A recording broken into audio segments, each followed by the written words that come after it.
Let it begin.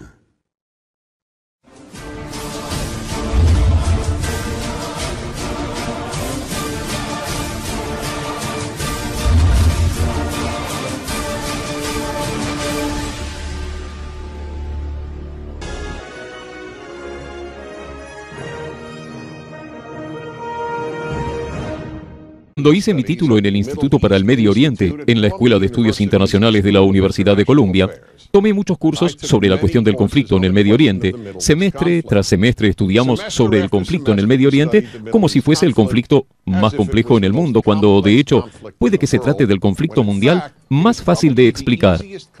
Puede que se trate del conflicto más difícil de resolver, pero es el más fácil de explicar y la raíz es esta. Un lado quiere que el otro lado se muera. Israel quiere existir como un Estado judío y vivir en paz. Los israelíes también reconocen el derecho de los palestinos a poseer su propio Estado para vivir en paz. El problema, sin embargo, es que la mayoría de los palestinos y muchos otros musulmanes y árabes no reconocen el derecho a existir de los judíos de Israel en un Estado judío.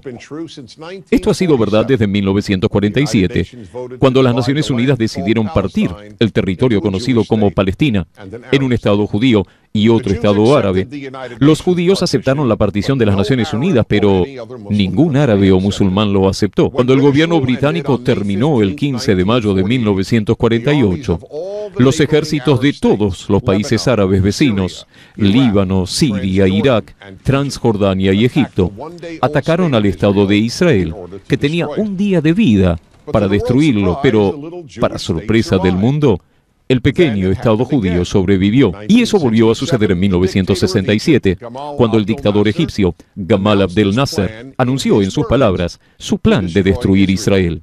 Él colocó sus tropas en las fronteras con Israel, y así lo hicieron los ejércitos de los países árabes de los alrededores, que también se movilizaron para atacar. Sin embargo, Israel atacó preventivamente a Egipto y Siria. Israel no atacó a Jordania pidiéndole al rey de Jordania que no se uniese a la guerra, pero él sí lo hizo. Y a consecuencia de eso, Israel tomó control de tierras jordanas, específicamente la Cisjordania en la ribera del Jordán.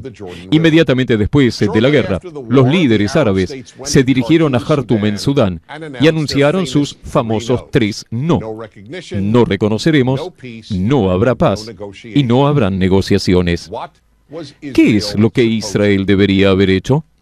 Bueno, una cosa que Israel hizo un poco más que una década más tarde, en 1978, fue entregar la totalidad de la península del Sinaí, que era un territorio más grande que el de Israel y que tenía petróleo, de regreso a Egipto, porque Egipto, con un nuevo liderazgo, firmó un acuerdo de paz con Israel. Entonces, Israel entregó paz a cambio de la promesa de paz con Egipto, y eso también es lo que desea hacer con los palestinos. Todo lo que los palestinos debían hacer es reconocer a Israel como un Estado judío y prometer que iban a vivir en paz con ella.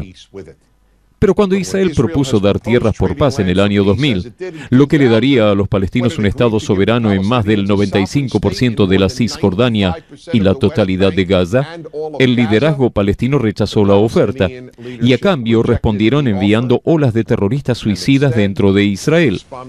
Mientras tanto, la televisión y radio palestina, así también como su currículum escolar, permanecía transmitiendo muestras de glorificación para con los terroristas, demonización de los judíos, repitiendo diariamente el mensaje que Israel iba a dejar de existir. Por lo tanto, no es difícil explicar la disputa en el Medio Oriente. Un lado quiere que el otro lado muera.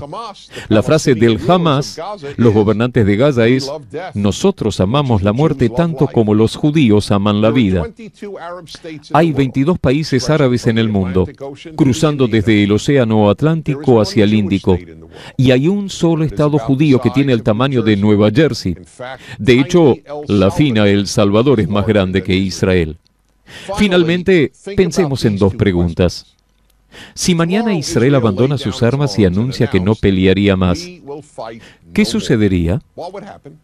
Y si los países árabes que rodean a Israel anunciasen que abandonan sus armas y anunciasen que no pelearían más, ¿qué sucedería? En el primer caso, se produciría una inmediata destrucción del Estado de Israel y la destrucción masiva de la población judía.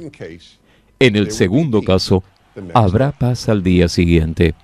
Como he dicho, podemos concluir que se trata de un problema simple de describir. Un lado quiere que el otro muera, y si se muere, habrá paz. Por favor, recuerda esto. Nunca ha habido un Estado en la zona conocida como Palestina que no haya sido judío. Israel es el tercer Estado judío en existir en esa área. Nunca ha habido un Estado árabe, y nunca ha habido un Estado palestino, ni nunca ha habido un Estado musulmán, ni de otro tipo. Esa es la cuestión. ¿Por qué no puede un Estado judío del tamaño de El Salvador ser capaz de existir? Ese es el problema en el Medio Oriente.